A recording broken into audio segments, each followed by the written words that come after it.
Campers! Oi! Oi, you there, camper! Welcome to Camp Insomnia. I started off so aggressive. Oh. Oi! Oi, I hate you for that one. Welcome to camp. Welcome to Camp Insomnia. My name is Zach. I am your kooky, spooky, ookie dookie camp counselor named Zach. Like I said. I am your basic asshole bitch, camp counselor Devon. Hi, how you doing? Fuck. Hi, how you doing? I'm still sick. Welcome to Camp Insomnia. We are a paranormal and true crime podcast, and if you're new here to camp, welcome. We are a weird, chaotic bunch of camp counselors and campers who all love everything spooky. And it is spooky season all year round, regardless of what all the live, laugh, love people say. It is Halloween 24/7 here at camp.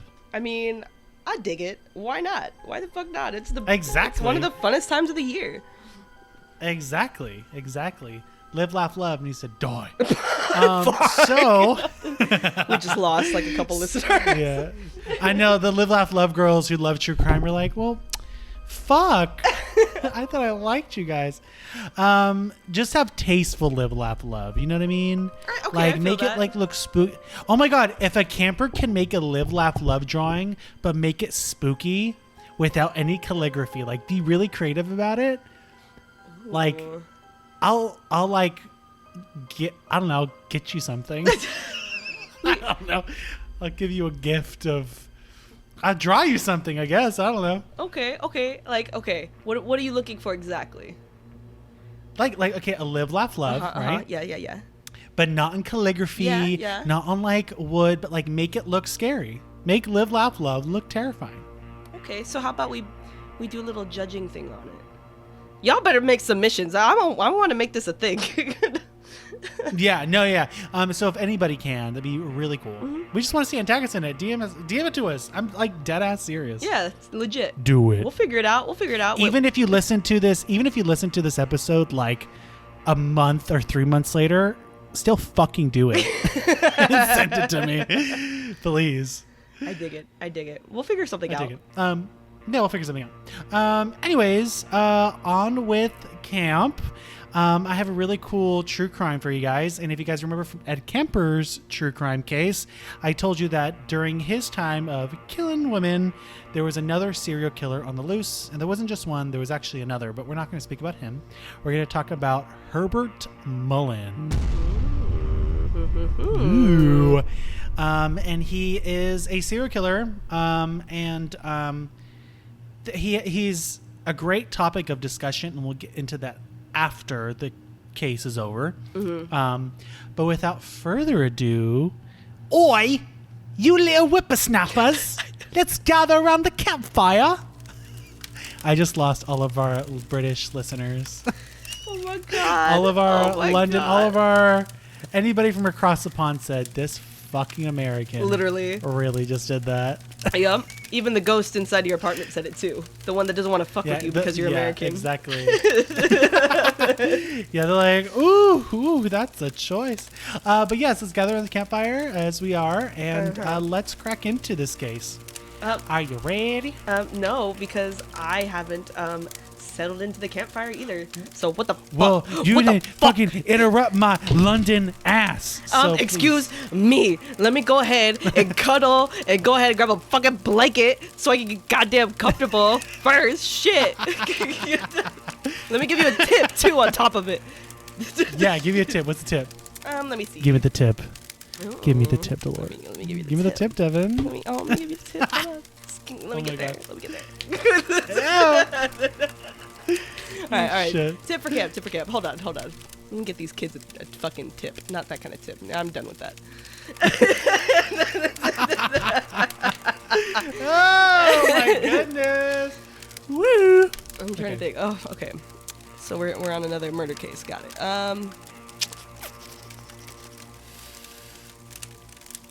Tell me why the first thing that popped into my head is make sure your meat is cooked all the way through when roasting it under a campfire.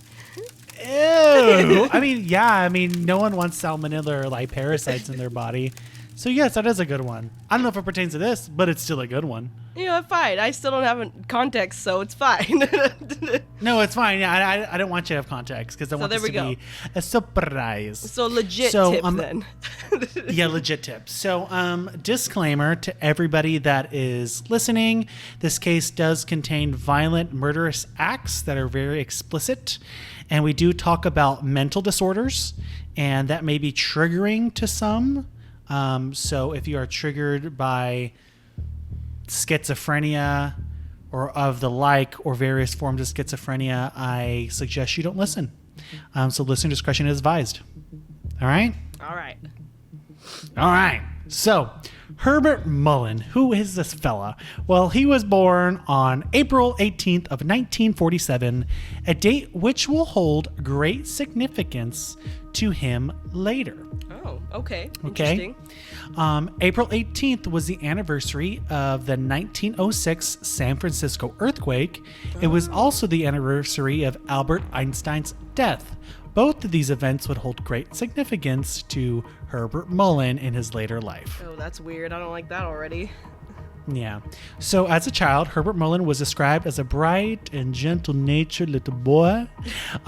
When Herb was 5, the Mullins moved from a small farming community to San Francisco, where his father, Martin William Mullin, worked as a furniture salesman, and Herb and his older sister attended parochial school. Parochial? Parochial. Perioche? Parochial? I don't know. Parochial? God, we suck. Sure. Yeah, we do not know English, and we're English-speaking people. Woo, mood. By all accounts, the Mullins were a well-adjusted, educated family. Bill Mullin had been a military hero in World War II, and he was considered stern, but never abusive. I can understand that. I have friends who have military dads and moms who are just very stern, not so much abusive, but like they want things ran a certain way. They run it like a tight ship. You do what you're told. Yeah, I can get that. Yeah, I mean, my dad was a military. He was in the military too, but like, he wasn't as stern as like I've seen military families. So he was proud of his service and relayed war stories to his son, and even taught him how to use a gun. Wow, what a great dad. Sometimes the elder Mullin would playfully box with his young son in the kitchen before dinner. Herb would later interpret these matches as a deadly challenge by his sadistic father. Oh my God. So, wait a minute. This is supposed to be for fun. Calm down. Yeah, for fun. Calm no, down. I think it was I think it was more like a power trip.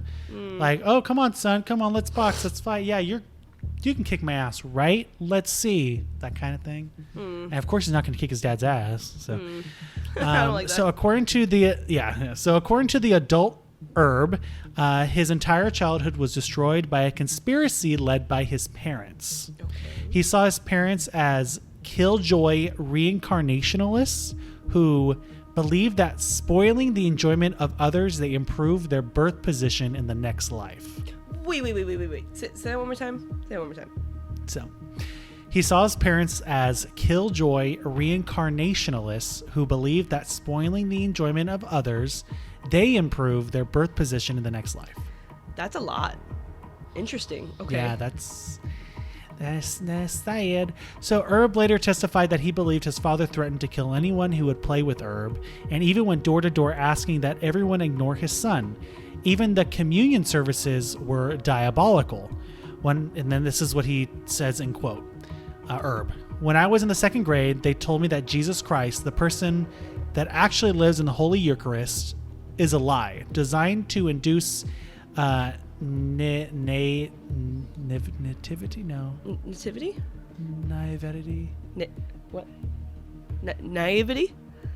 Yeah, naivety, yeah. Yeah, it is a lie designed to induce naivety. That's a hard word. And gullibility in young children, thereby making them susceptible to receive and carry out telepathic subconscious suicide orders. Whoa.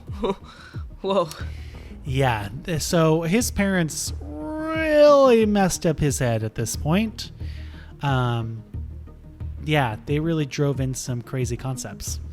Interesting. So at the time, Herb seemed happy. When he was halfway through high school, the Mullins moved to Felton, a small town among the majestic redwoods in Santa Cruz County. Oh, here we go. Hello, ding, ding, Here ding. we go. Despite being uprooted at a vulnerable age, which sucks, I've been there, Herb made many friends in high school and was envied as one of the popular crowds. He was pretty popular. He played varsity football and had a steady girlfriend and was voted most likely to succeed. Wait. Considering this is a serial killer case. Wait, real quick for me. Yeah. Do the popular girl's voice. Oh, the popular? Do it. As Rachel Tice? I'm the popular guys, girl. There's this YouTube. Sorry, off topic, real quick. There's this YouTube like doll series called "The Most Popular Girls in School," and there's this little girl that is named Rachel Tice, and Dolores loves it when I do her voice. Yes, there's popular girls in school. Yeah. Are you happy now? Yes. Oh wait. How does she cry? She goes.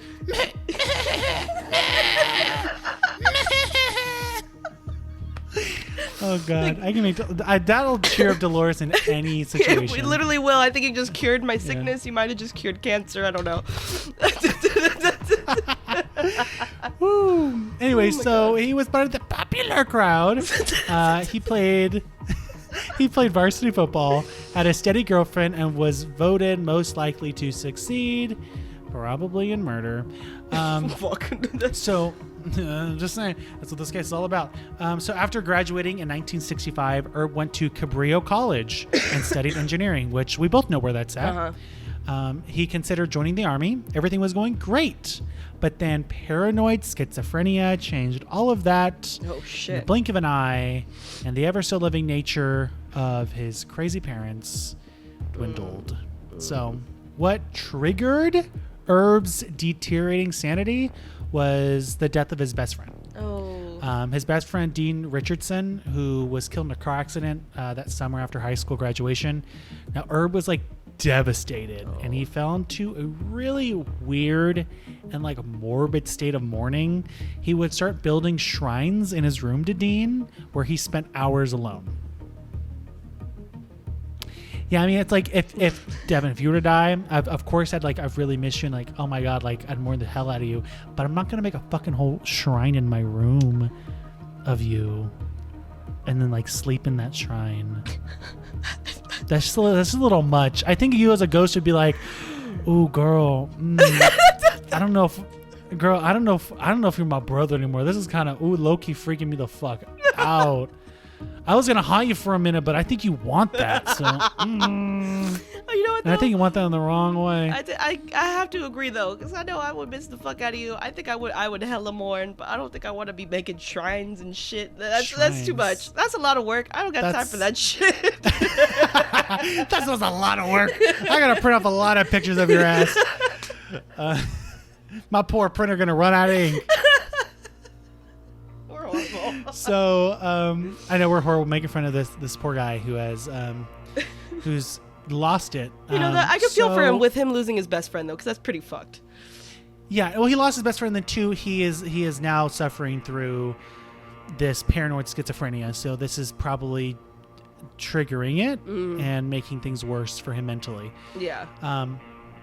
So he wondered if Dean's death was some sort of like cosmic sacrifice, and became obsessed with the idea of reincarnation. Oh. No. Although raised as a Catholic, Herb began to fervently study Eastern religions, looking for answers to the tragedy of a lost friend, and answers to the voices that were suddenly haunting his thoughts. He changed his major from engineering to philosophy at the state college he attended, but dropped out after a few weeks. So in the spring of 1966, he ran into a friend of Dean's at a beach named Jim Gennara. Gennara gave him some pot and told him about the anti-war movement. again, remember, this is hippy dippy, yay, weed, LSD, marijuana, woo. Yeah, love in is Santa love, Cruz peace, to a peace. beach town. Yeah, so Mullin later said that, in quote, Gennaro spearheaded a movement to befuddle and confuse me, end quote, and that the pot Gennaro gave him damaged his brain. Quote, if Gennaro had given me some Bezadrine instead, I would have become an artist. Questionable. Questionable. I don't think pot can make you a serial killer, but okay. If anything, pot would be the one to make you the artist. Or have the artist tendencies. Yeah, so... But then, too, this is the time, too, where everybody kind of, like, blame pot on everything. So... It was like either they blame pot on everything or the pot is what made them more spiritually open and, like, outgoing and artistic and all the things, you know? It was during that time. Yeah, so he blamed this woman for damaging his brain because of the pot that she had given him. Because of the weeds? Because the weeds, the marijuanas. So he alienated his longtime girlfriend with his sudden involvement in hallucinogenic drugs. He talked about an impending California earthquake and moving to Canada to avoid it. Oh. Please don't come to Canada. I'm here. I'm good. You can stay in California with the Devon. I will no. Canada is not accepting U.S. travelers at the moment. So sorry, sir. Oh my God. You can keep it camped in California. That's stupid. So his weird glares and bizarre ramblings gave her the creeps, right? His girlfriend. Mm-hmm. But he's doing hallucinogenics on top of his deteriorating brain due to mental issues. And he was becoming violent. And when he told her in 1968 that he might be gay, the relationship was over. Ooh, well, that might be a deal breaker. Yeah. So on the surface, Herb's rebellious activities were typical of the times. He experimented with drugs and horrified his military-bred father by declaring himself a conscientious objector of the Vietnam War. Oh no, he became hippy-dippy. Hippy-dippy. He announced that he was going to India to study yoga, but his behavior escalated from weird to alarming. One night in 1969, while visiting his sister, he mimicked his brother-in-law's every gesture and word, What the fuck? which we now know as echolalia and echophrexia, symptomatic of schizophrenia. So his sister stated, "When my husband would eat, Herb would eat. Whenever my husband would do, Herb would do." And that went on for 4 hours. Holy And then he shit. just sat there and stared at us. The next day, his family took him to a mental hospital where he voluntarily committed himself, but he was soon out of his town. But he was soon out on his own. There we go. He was on his own. Herb later asked his sister to have sex with him, but when she declined, he asked if his brother-in-law would sleep with him instead. What the hell? Wait. Yeah. Herb was a lot. So the whole family grimly worried for his safety as well as their own. Because he had been so normal as a child, the Mullins thought Herb's suddenly scary behavior was drug-induced. It had nothing to do with any kind of psychological issues. It was the marijuanas. Hello? Duh. Goddamn weeds. I know, the weeds. This was the ideal time in that day for, this is the ideal time and age during this era to be on this kind of stuff. Yeah. Drugs were easily accessible in the town of Santa Cruz. Even fifth graders were selling pills at schools, according to the local papers. Oh. Not only the murder capital of the world, not word, and even fifth graders were selling fucking drugs in school. Wow. So it wasn't a stretch to think Herbs was on drugs. Legalized acid was tattooed on his belly. Although he dabbled in acid and pot use, he did not indulge more than his peers, but mixing recreational drugs with mental illness is a concoction for psychosis. Mm-hmm. It can be after a while of that much abuse, yes. Yeah. So schizophrenia is a terrifying mental illness, and we all know that, which can devastate the life of a promising young adult or adults. Typically, symptoms flare up in the late teens or early 20s, including hearing voices, an intense paranoia of others, and delusional thinking. I have not met anybody with schizophrenia, but I know much about it to know that it is pretty terrifying. Yeah, it can really take a toll on a person. I've seen people on like social media that have talked about it, but that I don't know, like they have gotten a lot of treatment for it, so they have it more under I don't want to say steady control, but like a more comfortable state. Regulated. I guess. Yeah, regulated, comfortable state. So yeah, it can be helped, but it cannot be cured. That's for sure. Yeah. So after his release from the Mendocino State Hospital in 1969, Herb took a dishwashing job in South Lake Tahoe, but soon quit. He returned to Santa Cruz, where a ranger found him sitting cross-legged in a trance-like state as if meditating. When the ranger asked him to leave, Mullin continued to stare straight ahead, but then slowly reached for a hunting knife by his side. Oh my God. The ranger caught him before he grabbed the knife and took him to jail, but he was soon released. So, woo, thank God the ranger wasn't stabbed. Well, yeah, he acted fast. Shit. Yeah, he acted fast. So Mullin drifted down to San Luis Obispo. He told his roommate that he had been receiving messages which were telling him to do things. After meditating, he ritualistically burned the end of his penis with a lit cigarette. What? And later made an aggressive pass at his male friend whose uncle was a psychiatric doctor.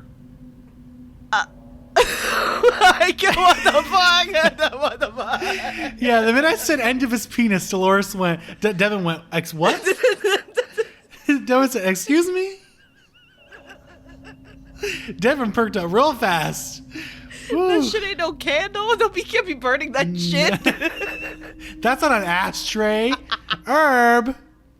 That's not an ashtray. Ooh. I'm leaving camp. So, moving on, Mullin was promptly committed to a psychiatric hospital for this. Quote, as a result of mental disorder, said person is in danger to others, to danger to himself, and gravely disabled. Yeah, no shit. He's fucking burning his penis. Yeah. And then trying to, like, aggressively make a pass at his friend. Yeah. With his burnt dick. His burnt little pee-pee. His burnt little pee-pee.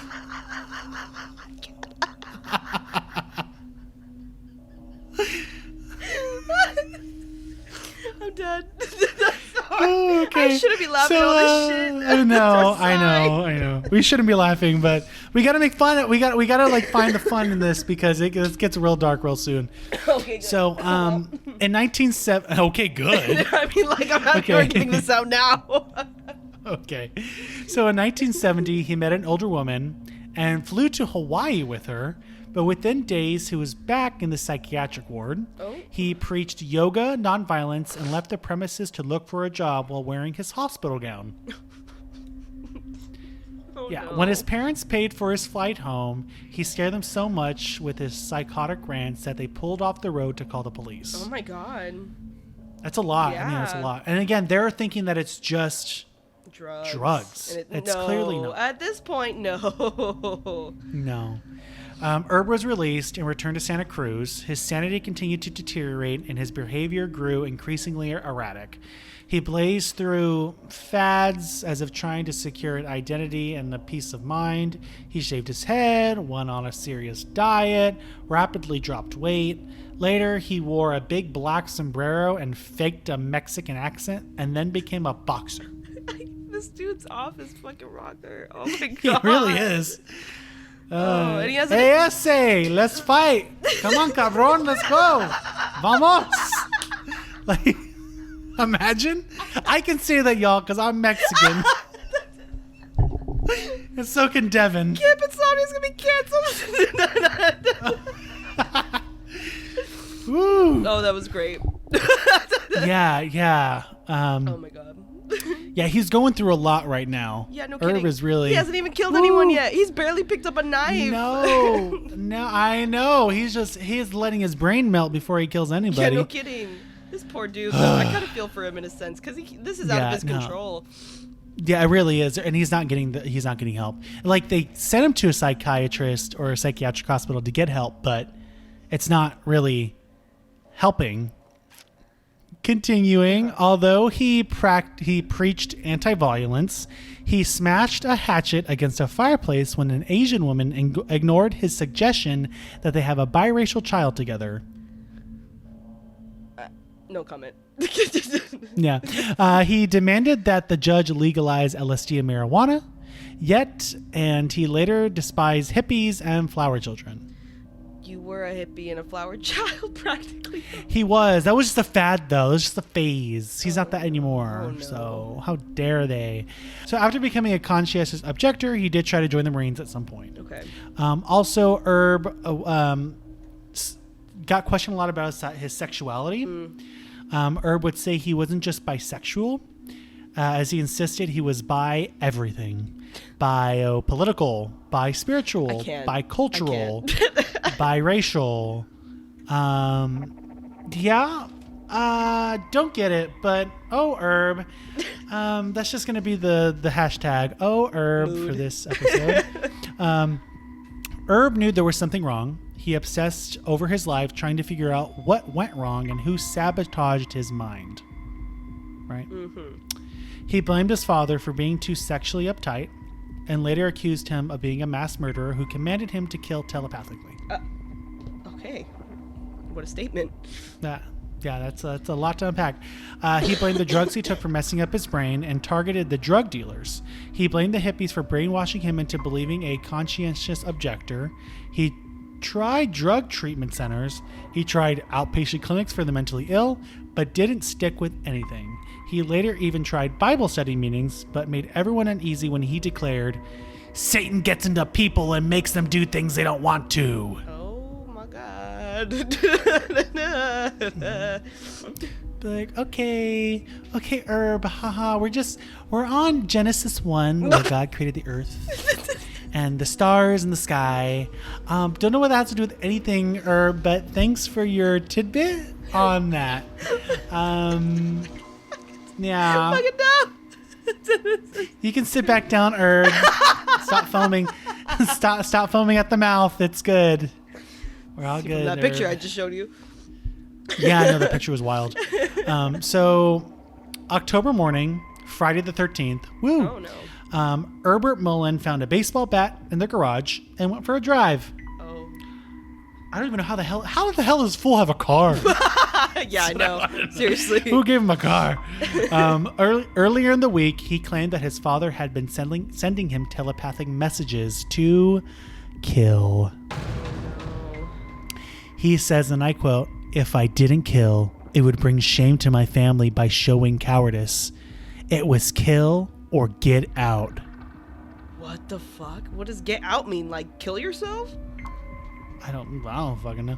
So as he drove along the windy road that followed the rivers through the redwoods, Mullin spotted a transient walking alone.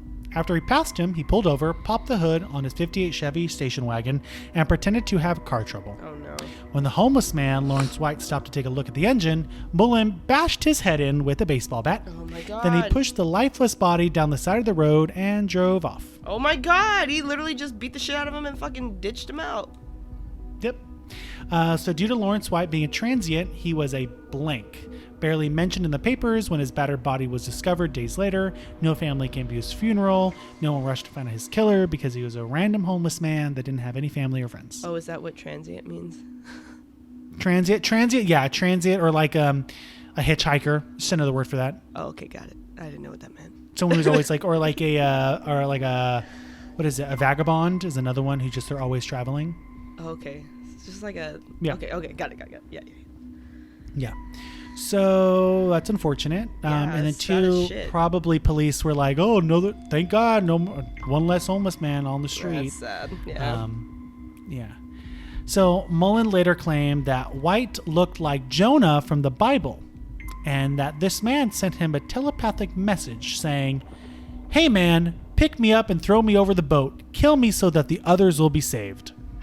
Oh my God. Yeah.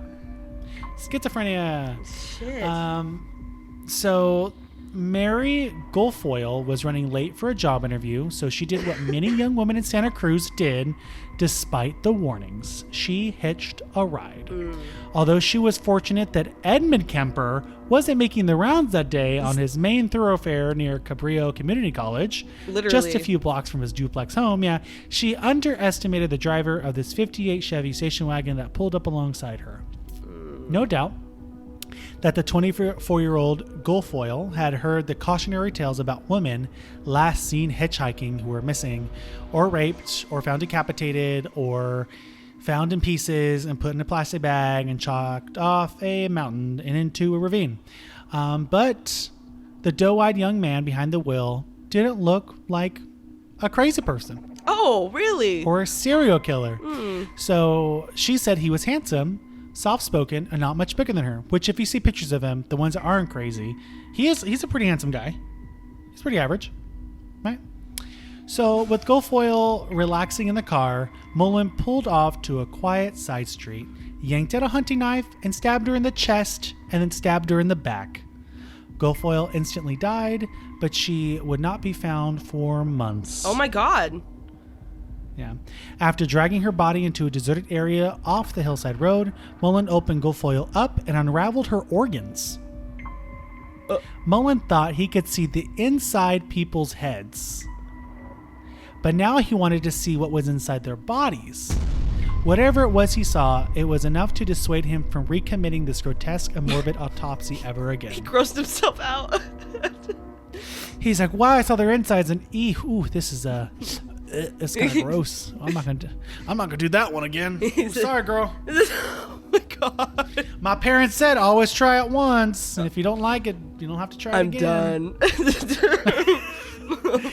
Yeah, no, that sucks. That's really morbid. Yeah, I mean, he literally did that to himself. He literally grossed himself out enough that he was like, I ain't doing this shit again. I ain't doing this again, yeah.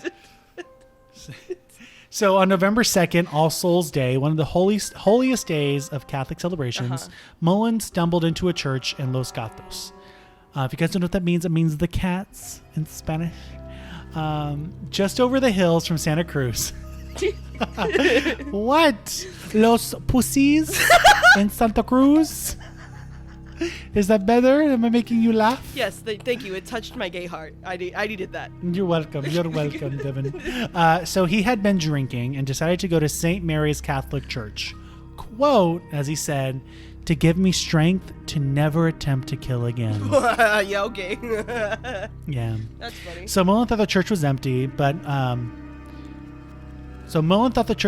but when he heard Father Henry Tomey in one of the booths, he decided, well, if you are in here, I guess I should kill you. See, lasted 2 seconds. Yeah, literally. I'm never going to kill again. Thank you, Lord Jesus. Is someone in there? Murder. Here I come. Knock, knock, knock. In the house of he God, tried to, out of all places. In the house of God, yeah. Drunk, too. So he tried to force the confessional door open. Tomey, hearing the commotion, opened the door to see what was going on. Mullin attacked Tomey with a hunting knife, stabbing him in the heart as he struggled. Trapped in the confines of his narrow confessional, a parishioner walked in and, seeing the struggle, screamed and ran out. She got a glimpse of a young man dressed in black, struggling with the priest. Within moments, he was brutally stabbing a priest to death in his confessional booth with his hunting knife. Oh my God. You're going to hell for that one. Yeah. In fucking house of God. And it's a Literally. priest. In the confessional. In the confessional. Might as well confess Tell me your right sins. there. I'm murdering you. Yeah, literally. Well, God, forgive me. I'm murdering you as we speak. Forgive me, Father, for I am sinning at this very moment. We're so bad. Forgive me. This is so bad. We shouldn't be laughing. Oh Fuck. my God. So it's getting late too for me. So the community was outraged by the senseless murder of a 65-year-old Tomey, a hero in the French resistance movement from World War II. Some worried that it was the work of a satanic cult because, the satanic panic.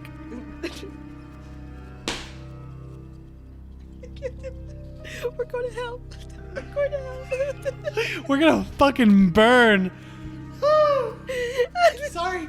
Hey, he is just so fucking crazy. It's like, how do you not laugh? This motherfucker just said, I'm not going to kill anybody. Ooh, hello. Stab, stab, stab, stab, stab. Motherfucker, this man. Oh, no. Oh, no. Okay. The community was outraged by the senseless murder of the 65-year-old priest, a hero in the French resistance movement of World War II. Some worried that this was the work of the satanic cult, because during this time, the satanic panic was very real. Civic leaders attended his funeral, and so did the police, hoping to catch a glimpse of the man dressed in black. But Mullin did not return. He did, however, leave fingerprints at the crime scene. Dumb shit. But from all the murders he's done, he's really not thinking about it.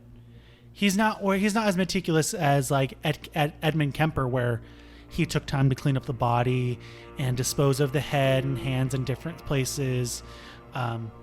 He just killed because the voices in his head told him to kill. Yeah, exactly. So by killing Father Tomei, fuck, I don't know, Tomei. I think it's Tomei or Tomei. I don't know. Tomei. Yeah, Father Tomei. Sure, by killing Father Tomei, Mullin seems to have struck a chord to the source of his anger, his Roman Catholic father. Father Tomei's murder agitated him more than any of his other victims. According to the psychiatrist Donald Lund, in his typical pattern to kill and make up, Mullin now wanted to appease his father and tried to follow in his footsteps by joining the armed forces. What? So. Why this homie wants to just keep join the army, join the So movement. yeah. It's not going to solve any of your problems. It's going to make them worse. Nope. So the military seemed like the ideal solution. Mullin could indulge his violent urges with the blessings of the state. The fuck? Meaning, if they're going to send me off to Afghanistan to go kill people, I have the permission of the state to do so. Oh, he's justifying it. Got it. Yeah. I mean, he hasn't come up with the solution himself, but it seemed like the best solution for him in this moment. Okay. I get what he's saying. Yeah. And then two, on top of that, he struck a chord with his anger with killing, that priest, because it reminded him of his Roman Catholic father. So, in November, he applied to join the Coast Guard, where he was denied in December after failing the psychological exam. Oh, what a surprise. Didn't see that one coming. Nope, not at all. What a surprise. No, he lapsed into his paranoia that it was all a conspiracy against him. Of course. Yeah. Duh, literally. hello. Duh. The hippies and war resistors were to blame. They brainwashed him by giving him drugs and talked him into being a conscientious objector. Now the voices were back, urging a sacrifice. Oh my god. He will not know when to stop. At this time, he was going after people who ruined his life. Quote, "The peace advocates and flower children had played tricks on my mind, and I had to reap vengeance." Oh god. He told Dr. Lund. He targeted a longtime friend and fellow drug user, John Hooper, and brought a hunting knife to his house. But there were nine other people there. Mullin realized it was time to upgrade his killing method and bought a gun. Oh no. At the gun shop, he gave his occupation as a sketch artist, lying about his why he was buying a gun and saying that he was using this for psychiatric wards. That makes absolutely no sense. It makes absolutely jack shit no sense at all. But it worked, didn't it? It sure did. But for some reason, Mullin decided to hold off on killing the flower children. What a mood. Instead, he applied to the Marine Corps.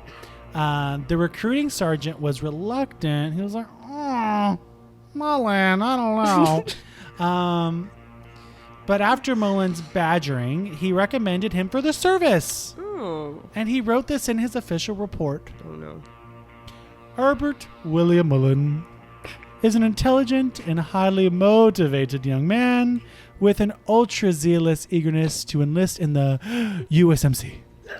Because of Herb's earnest desire to improve his lot and climb above his peers, as it were, I submit that Herbert Mullin can and most likely will be a benefit to whatever unit he is in, assigned to, and a credit to his corps. Yeah. Fuck. No. Yeah, no. So Mullin was tremendously excited about his application that it had been accepted. Wow, I fucking did it. I don't know how the fuck you did, but you did it. I got something to say. Yeah, so he now had a purposeful mission. Wait. Okay, what did you gotta say? I got something to say. You said this is the Marines, right? Yeah. Of course it would be the fucking Marines. They're all stupid. They're all fucking stupid. Oh shit, my cousin's gonna eat your fucking heart out. It's okay. It's okay. I'm from the army, so I can talk shit. We all talk shit about each other. It's a mutual love. Fucking crayon eaters. So, what the fuck? So on January 15th, on January 15th, 1973, the crayon eater, now Mullin, passed both the physical and psychiatric exams for the Marines. He did it, Devon. Oh, wow. But when he stubbornly refused to sign a document acknowledging his arrest record, he was dismissed. Oof. All because he didn't want to sign a document acknowledging his arrest record. Oh, yeah. So on January 15th of JK already said that. He was devastated, bitterly denouncing his parents for their failures in raising him, but they had enough of Herb's rantings and told him it was time to move out. Get the fuck out. Damn. You're too crazy cuckoo brain. So on January 19th, Mullin found a shabby apartment near the beach where he sat alone, his resentments festering and the kill voices filling his brain. He decided to kill the, quote, most important peace advocate, end quote, Jim Gennaro, his high school buddy. Ooh. Yikes. In Mullin's distorted logic, Jim Gennaro represented everything that messed up his life. Gennaro gave him the drugs that caused his brain to malfunction. Gennaro told him about the peace movement, which made all society shun him and even, quote unquote, tricked him out of buying land. Mullin, alone and fuming in his disappointments, decided that Gennaro had duped him. It's all his fault, not yours. Of course. On January 25th of 1973, Mullin drove to a shanty area hidden away on a muddy road near the Mystery Spot, a popular Santa Cruz tourist trap in the mountains. Soaked by the rain, he waited for Kathy Francis to come to the door of the wooden shack she shared with her husband Bob, who was in Berkeley closing a drug deal, and her two children, 9-year-old David and 4-year-old Damon. When Mullin asked to see Jim, Kathy told him that Jim and his wife Joan moved to Western Avenue in town. Mullin thanked her and left, but he would be back. When Gennaro let the casual acquaintance into his home, oh my God, Mullin, come on in. Mullin cried loudly, "You're claptrapping me!" and then shot Jim as he tried to escape. Wounded, he dragged himself upstairs where his wife was taking a bath. Mullin followed him and then shot them both in the head. With his hunting knife, he stabbed both of the Gennaros to the point of overkill. The Gennaros would be discovered later that day by Joan's mother, who was babysitting their infant girl. Oh, that's fucked. Yeah. So the decision to go back to the Mystery Road spot and kill Kathy Francis and her two boys was the most logical out of Mullin's otherwise unfathomable killings. Yikes. Because otherwise, it all just be kind of like random as fuck. Okay, I see. So, yeah. Yeah, because now he's going back to this woman that just told him, oh yeah, they're up the road. Francis was a potential witness, and Mullin was terrified of jail. He drove back to Francis's home, parked his station wagon down the road so it wouldn't get stuck in the mud, shoved the cabin door open, and opened fire. He shot Kathy in the chest and the head and killed the two boys as they played Chinese checkers on their bunk bed. Oh, that hurt. Oh. God damn it. Mind you, they were 9-year-old David and 4-year-old Damon. That's so fucked up. Yeah. So, and that makes it worse. In a rage, he stabbed all three beyond recognition, even though they were dead. What the fuck? Sick fuck. Yeah, so the massacre looked like a drug burn to the local authorities. Both Bob Francis and Jim Gennaro were known marijuana dealers. After Bob Francis was found and cleared as a suspect, the police asked him to come up with any suspects. Bob produced a long list of drug dealers, rivals, and other misfits, but Herb Mullin was not on the list. Of course he wasn't. Of course he wasn't. Because this was a long time friend from a long time ago. Why would he think Yeah. that this friend of a friend would kill him? Yeah, it's He really didn't even know he existed. It's fucking random at this point. Yeah. So in Henry Cowell State Park, the Card brothers built a temporary campsite out of plastic sheets and spare wood, far from the rangers' route. They chose a spot called the Garden of Eden. Mullin discovered the illegal campsite when he was wandering around in the woods. The four boys, Brian Scott Card, David Olliker, Robert Spector, and Mark Deribilis, invited him in. But Mullin was hostile. He demanded the boys pack up and leave because they were defacing government property. The boys looked at him, scowling Mullin, comic in his intent to enforce the law, and they laughed at him. They're like, what the fuck? Here's another little homeless man like us. What the fuck? You're the law? You're the law, really? Get the fuck out of here. So as they argued, Mullin said, and I quote, "I decided to kill them and asked them telepathically if I could. And they all answered yes. They were all in a sitting position, and it was all over in a few seconds."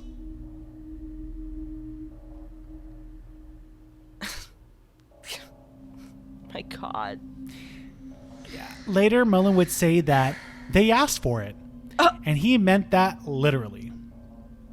What? The scene of carnage in the woods were discovered a week later by a brother of one of the victims, revealed as a desperate struggle that lasted more than a humane few seconds. Oh my God. One of the teenagers was shot trying to claw his way through the plastic walls. They were trapped, and Mullin viciously shot them one by one. When Mullin was finished, he took their rifle and $20. What the fuck? Wow. Yeah. So on February 12th, trap shooters found Mary Guilfoyle's remains. Again, police warned against the danger of hitchhiking and implored young women to stay out of cars of strangers. The police would say it's like Russian roulette because you don't know what you're gonna get. Oh God. Because if you're hitchhiking, you don't know if that person's gonna be a serial killer or not. You're risking it. True. It's fucking true. Yeah, it's true. So, but this warning carried little weight with the victim Mullin would hit tomorrow. Who would have known that puttering in your own front yard at 8 a.m. could be ever so deadly? So on February 13th, Mullin planned to bring some firewood to his parents' home, but a telepathic message came from his father. "Don't deliver a stick of wood until you kill somebody." What the fuck? The voice suggested Uncle Enos. But when Herb resisted, the voice wasn't as particular. The voice just kept telling him, "Just kill somebody, anybody." Mullin drove by Fred Perez as he worked in his driveway. It was still a foggy morning. He shot the retired prize fighter once in the heart, and he died instantly. Mullin sat quietly in his car for a moment, holding the rifle he took from the campsite a few days ago. Then he packed up and slowly drove away. It's just like he does it so easy. He's just fulfilling the commands and then just blah, blah, blah, blah, so let me just live the rest of my life. Yeah, but basically, yeah. So if for Mullin, the young campers represented his own flower child phase that he now wanted to wipe away. His 13th victim, Perez, oddly enough, represented someone who Mullin wanted to be. He was someone I respected, Mullin said. Although he didn't know him, he had no explanation for why he shot Perez. Interesting. It makes no sense. It's contradictory. Yeah. This time, there was a witness. A neighbor heard the shot. Oh. And peering out of her window, she caught a glimpse of the killer's vehicle. Finally. Hey. Mullin was headed down Felton, his Chevy station wagon filled with firewood for his parents. With the rifle in the front seat covered by a paper bag, a policeman pulled him over without backup and arrested him. Mullin didn't resist, but he wouldn't speak either. So Mullin was charged with 6 counts of murder. The count rose to 10 after the bodies of the campers were discovered 2 days later on February 17th. Bodies seemed to be turning up on a daily basis, but now that they had a suspect in custody, Santa Cruz authorities looked at the recent unsolved murders, hoping to tie them to Mullin, meaning Edmund Kemper's murders. I was going to say, so his dirty laundry just got taken over. Yeah. That's crazy. Investigators compared, isn't that nuts?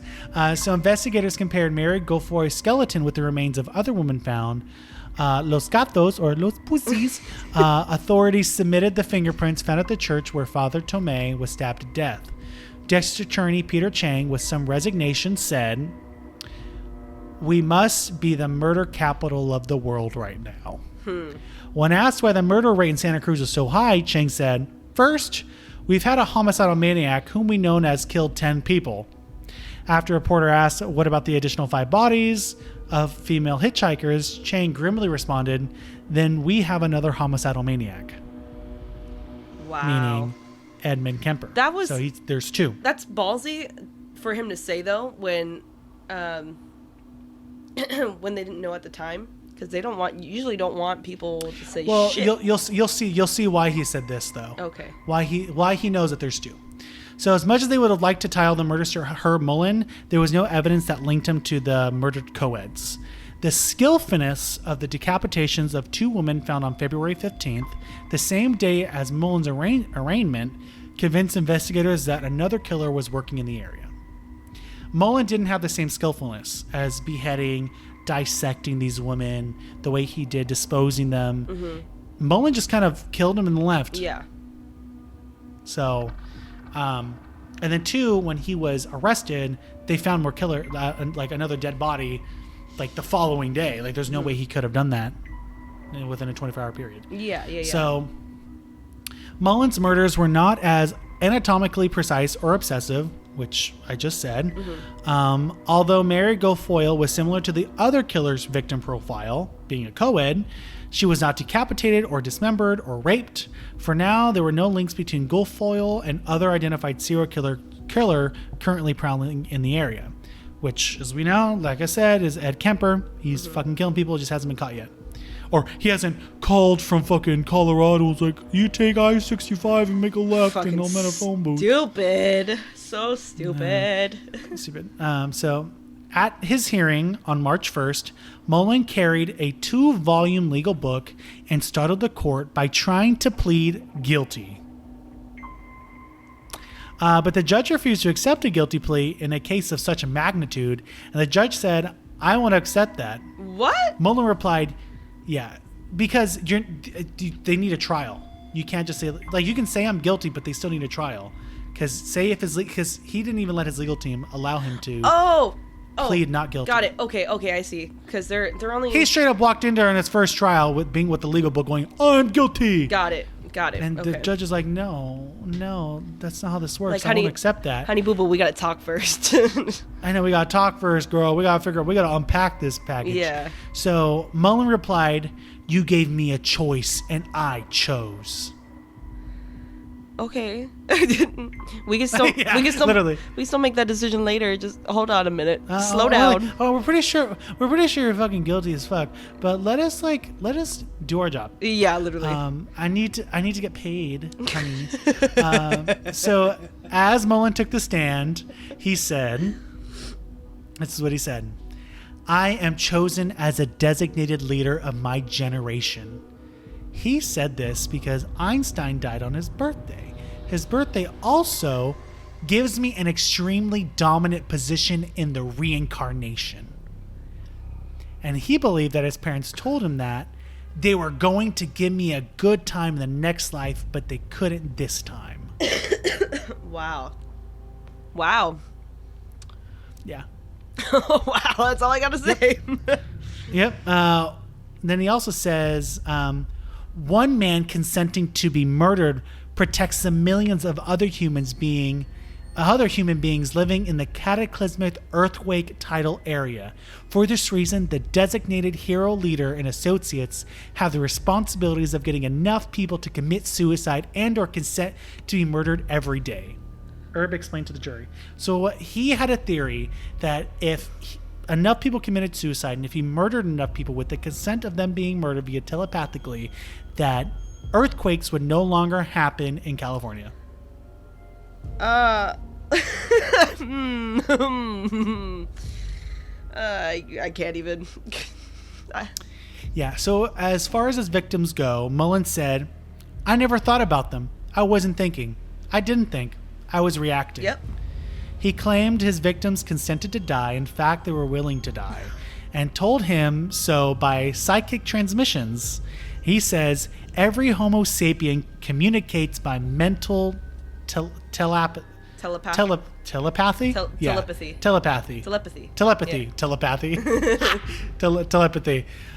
It's just not accepted socially, he said. So he blamed his father and asked that he be removed from the courtroom because he continued his testimony, but the judge refused. But the elder Mullin was moved so that his son wouldn't have to look at him. Right. Well, he also blamed the Santa Cruz police for not keeping him incarcerated after he was arrested for drug possession. He said, I never would have killed anyone if they had just sent me to jail. If they don't punish you for breaking the law, what are they doing? Waiting until I broke a big law so they can put me in prison for all my life? that is not a fucking excuse. You're lucky that they let you go. Yeah. Mullin admitted that he could and did disobey commands to kill. He had received telepathic commands to commit suicide but refused to do so. Quote, if he was the victim of irresistible voices, he would have killed himself, said prosecutor Chris Coatley. He said that he ignored messages to kill. He said, I received a message on December I did not act on. I just didn't want to kill anymore. I just didn't think it was right. This last statement was crucial to the prosecution's case against Mullin. He was admitting that he knew the difference between right and wrong. He was not his father's robot, powerless to disobey, as he had previously said. So he's seeming more conscious of what he's doing than being insane. Because the whole point of pleading insanity is to say that you had no control. You did not know right or wrong. Okay, I get what you're saying. But when he's making this statement, he's saying, well, I told those stats no. I told I wasn't going to kill anybody. It told me to kill myself, and I did not. Because I knew that I didn't want to die. So he knows right and wrong. Yeah, there's still, like what you said, a sense of control. But he still let those, I guess, intrusive thoughts, in a sense, take over, and he abided. Yeah, he was willing to negotiate with his insanity, which you cannot do if you're insane. Yeah, like actually insane. Or fully insane, because he kind of is insane. Fully insane. He is insane. He suffers, like, there's something wrong with him. Like, he was insane. But the fact that he said that he could tell it no made him know the right and wrong. Yeah, I shouldn't say he's insane. He's not being treated for what he has. Yeah, exactly. They just think he's just a crazy, drugged up dude. Yeah. When really he needs a lot of medication. So Mullin had admitted to all the crimes, and therefore the trial focused on whether he was sane and culpable of his actions. The fact that he had covered his tracks and shown premeditation in some of his crimes was put forth by the prosecution, while the defense argued that the defendant had a history of mental illness. Because remember, he did cover up 2 of the bodies. Remember, he took their bodies, dumped them off the side of the road, put one off a side road, and disemboweled her. Like, he did cover his tracks.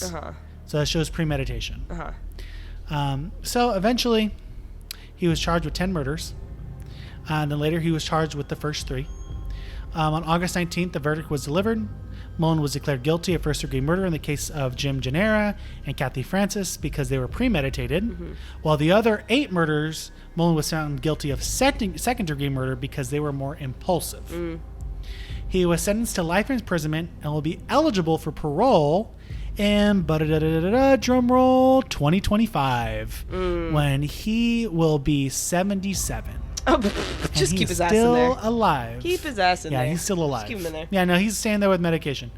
You know what he'll be getting out the same time as? He'll be getting out the same time as Yolanda, who killed Selena Quintanilla. Ooh, that's gonna be an interesting day.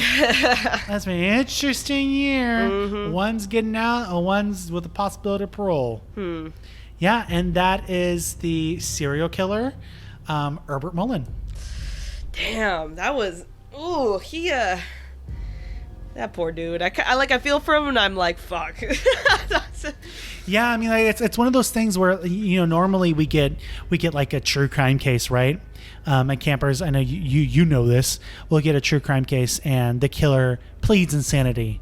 Oh, I was crazy. Oh, help me, my brain. Yeah, exactly. Just to get out of it, so they don't go to prison, but instead they go to like a psychiatric ward instead, where it's a little bit more comfy, I guess.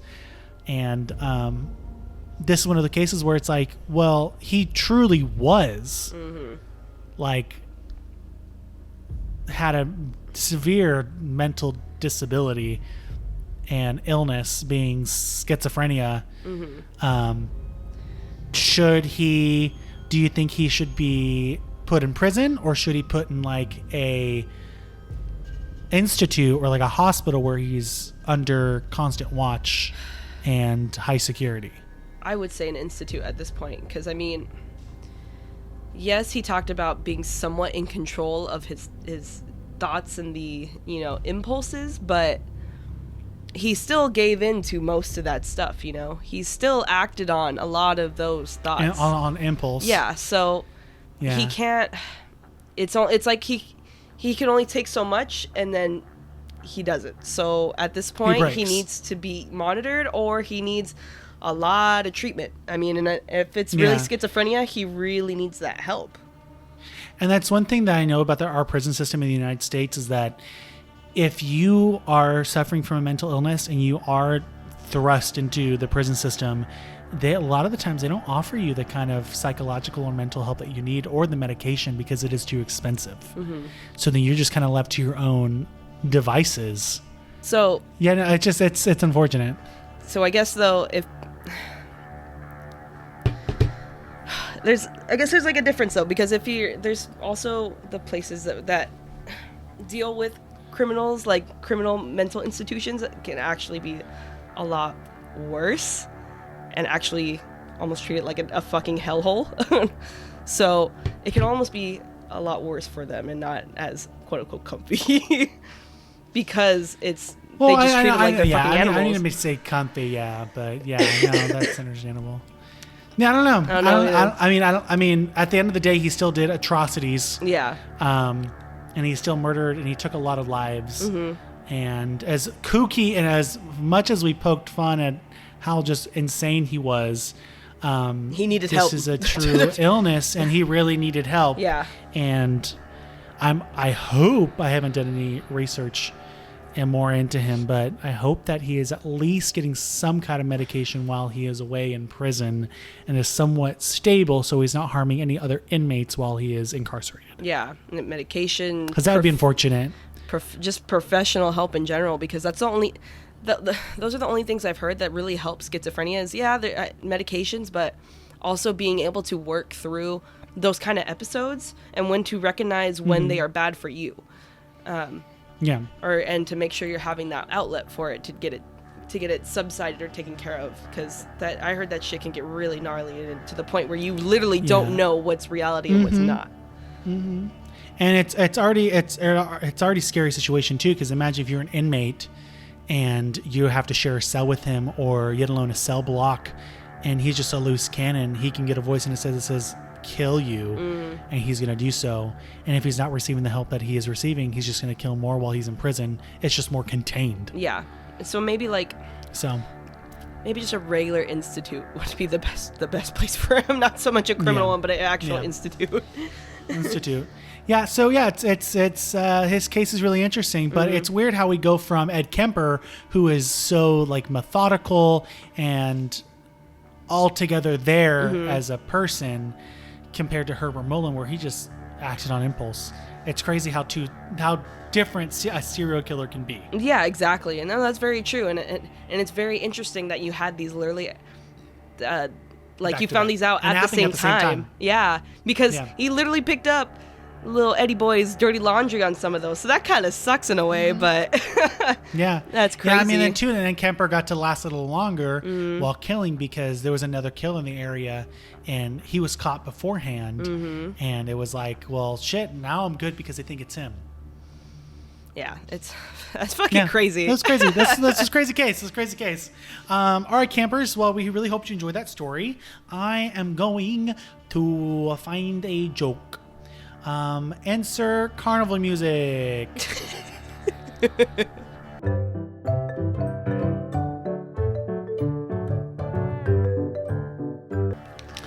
All right, I really hope you like that carnival music. Woo! The carnival came to camp and then left really quickly. They were like, "Ooh, God, this camp is terrifying." So here's my first joke. Okay, go for it. So this joke is one I came up with to annoy my wife, and she hates it now. LOL. So a naked man walks into a tailor shop. The tailor screams at him, "Hey, get out of my store! You can't come in here like that." The man replies, "Oh, come on, dude. Cut me some slacks." I can't even. That was actually good. That was pretty good. What sound marks the start of a hippie race? What the fuck? Shit, I don't know. What sound marks the start of a hippie race? A bong. That's fucking stupid. That was good. What are the main characteristics of hippie music? I don't know what. There are only high notes. That was cute. That was cute. Yeah, thank you guys for listening, and really hope that you liked today's case. If you guys would be so kind as to follow us on Instagram at campinsomnia_podcast. And you can find something in our description called our Linktree, and it has everything to everywhere we're at, all the links and everywhere. Exactly. Thank you guys for listening, and we'll see you. We'll see you soon. I guess you'll listen to us soon. Side note: I do not discredit. I do not discredit the Marines. It is a shit talking thing between branches. I know. All of a sudden, the Marines all show up to your house like, "You talking shit?" I'll be like, "Sorry, here's some crayons." Eat these crayons now, motherfucker. Thank you guys for listening. Also, I forgot to say I got all of my notes off of Murderpedia. Same thing with Ed Kemper as well, just to cite my sources. Thank you guys for listening, and good luck trying to sleep tonight. Yeah, good luck and good night. I feel the earth move under my feet. I feel the sky is falling down. I feel my heart beat at the